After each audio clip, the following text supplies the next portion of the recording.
Antônio. Em Contexto. As notícias contextualizadas, cultura, política e cidadania. Informações que formam Antônio. Em Contexto.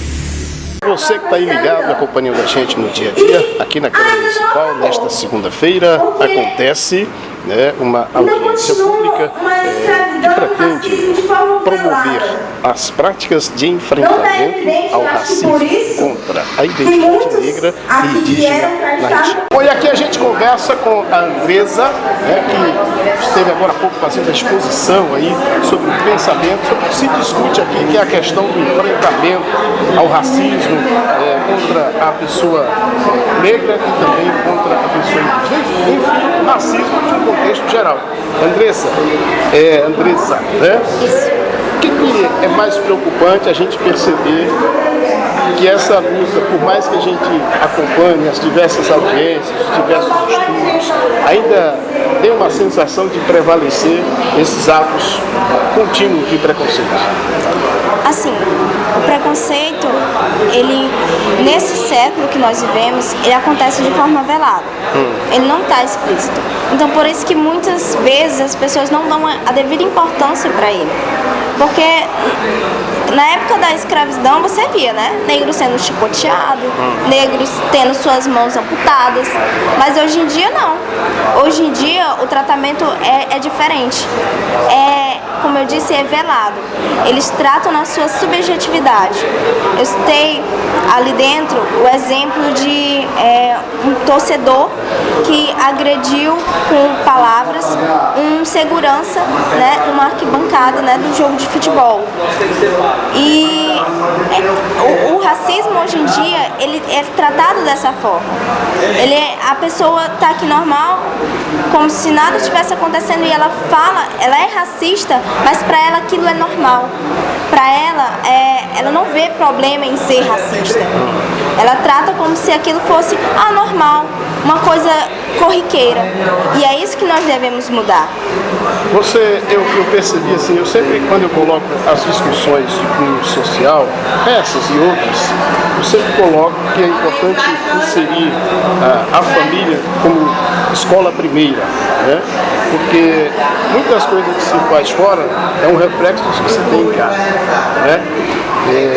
Como é que a família tem contribuído nesse contexto? Porque a gente sabe que tanto faz ser negro, índio, branco ou de qualquer cor a pele, é originado de uma família, né? Ninguém nasce e brota do solo como vegetação. Então, qual é a leitura que se faz nesse aspecto? Assim, eu cito para você o artigo 227 da Constituição Federal, de 88.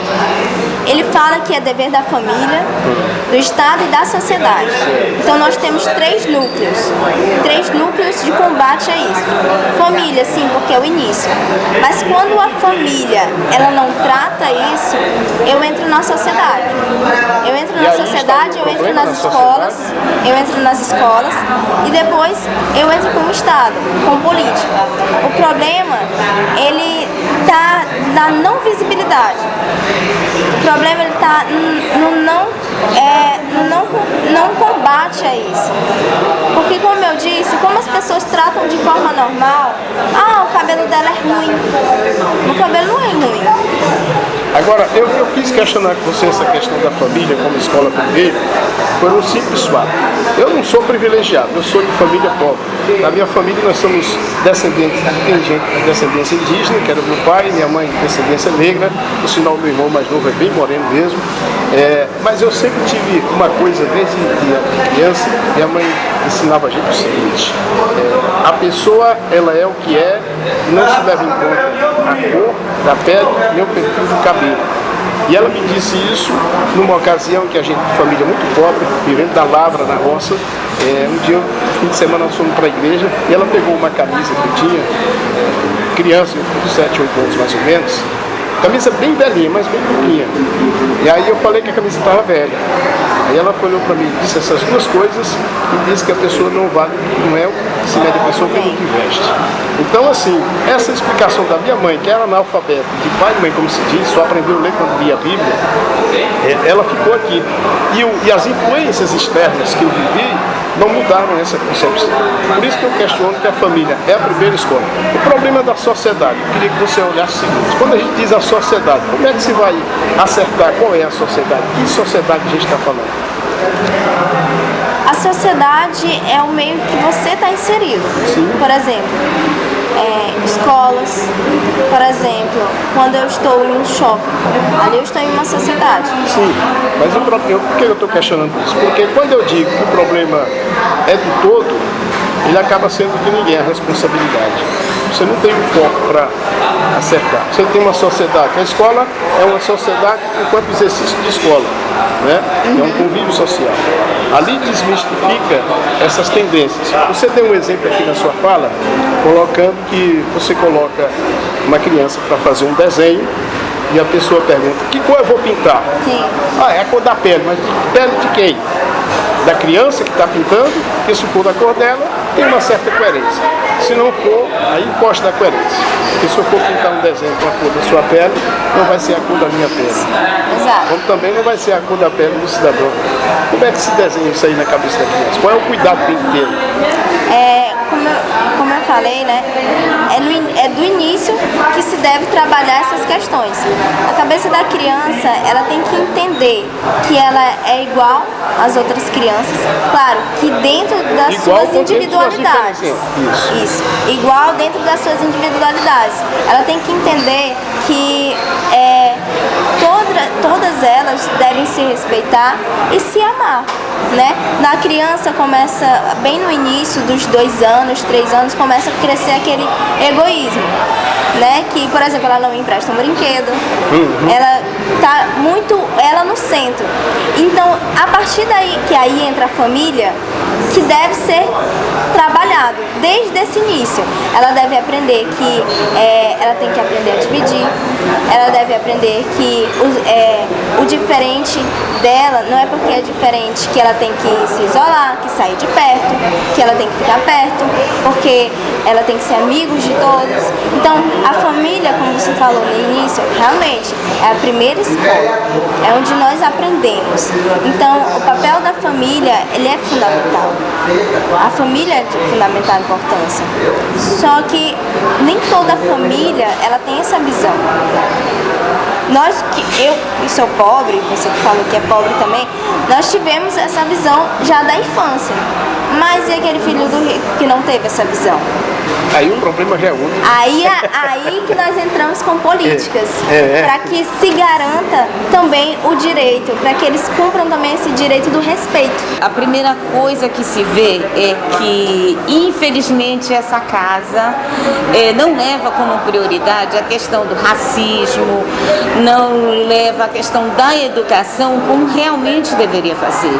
Então isso é preocupante para a gente, para os munícipes, que na realidade fica verificando que quando é interessante essa política ou a formação dessa política não aparece ninguém, mas quando é para reclamar sem que se tenha realmente esse direito de reclamar, está todo mundo apontando o dedinho, e isso é preocupante. A audiência aqui hoje, ela está discutindo um velho problema que a gente chama de racismo, né? Que aí vira uma vertente tudo. Eu conversando agora há pouco, percebendo aqui a fala das pessoas, e fico preocupado, porque a gente tem aí uns 4 elementos que estão deixando de atuar na base para poder a coisa andar.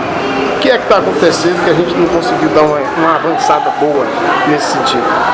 É porque o racismo, ele acontece não só em Imperatriz, mas no Brasil inteiro, de uma forma camuflada.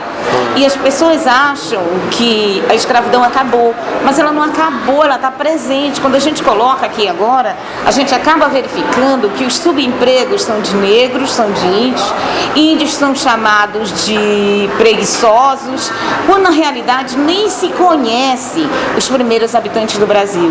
Então eu acho estranho que eles comecem a colocar isso aí como se fosse uma questão legal, mas não é. Se todos são iguais perante a lei, por que eu tenho que ser discriminado, por que o negro tem que ser discriminado e por que é feita uma política para combater esse racismo sem que os negros sejam protagonistas, que são a maioria dentro do país. Branco chegou por acaso. Os negros são guerreiros. Nas nossas veias corre sangue de guerreiros. E isso as pessoas não entendem. Então querem nos subjugar. Muito bem. Eu fico olhando aqui. É claro que tanto a Constituição, que é a Carta Magna dos Homens, quanto a Bíblia, que é a Carta Magna do Sagrado, nos faz essa advertência que para cada caso, sua análise, cada pessoa, sua reflexão, né? Porque nós temos aí uns problemas que precisam ser trabalhados, tanto em relação a essa questão indígena, em relação ao negro, e em relação ao próprio branco. Eu sou branco, mas a minha descendência é uma mistura de índio com negro. Minha mãe é morena, né? Bastante morena. Não é aquela... Minha mãe não se enquadra no que a gente chama de negro da pele bem preta, escura, queimadinha, que a gente chama, né? Mas era morena. Nós somos 6 irmãos e somos bastante diferentes. Então temos essa mistura. O país é essa mistura, né? Eu acho que aí precisa, não sei se a escola precisa apertar um pouquinho mais o cinto, a família precisa dar o primeiro passo, que é onde começa a ter as primeiras noções. Não sei, está faltando alguém a assumir uma responsabilidade. Ou cada um assumir a sua, para não ficar aquela coisa jogada para cima. A sociedade, eu acho tão bonita essa palavra, o pessoal diz. A sociedade que é assim, joga para cima, o que cair debaixo da peneira que é o cu. Como é que se diz aí? Olha, o primeiro papel é o da escola. É a escola que nega a sua origem. É a escola que não educa e não trata a questão do negro, do índio dentro da sua escola. Os nossos livros escolares não trazem a questão da luta do negro. Porque quando foi colocado para todo mundo, se cultuou o branco. Acontece que o negro que veio para o Brasil, ele não era degradado como o branco. Eles eram reis e rainhas africanos. Eram pessoas que guerreavam, que faziam, que trabalhavam. Então isso não se colocou para ninguém, mas se colocou que o branco era uma raça predominante. Aí é que acontece o racismo. Então nós temos que começar a colocar nas nossas escolas de que o importante e quem realmente trabalhou pelo crescimento do Brasil foi o negro, foi o índio, foram todas as pessoas juntas. Ninguém nasce com esse racismo, ninguém nasce. Então isso se ensina na escola, tudo se aprende na escola. Então até o nosso racismo, até a escravidão está sendo colocada de uma forma errada na escola. Isso que é importante a gente saber.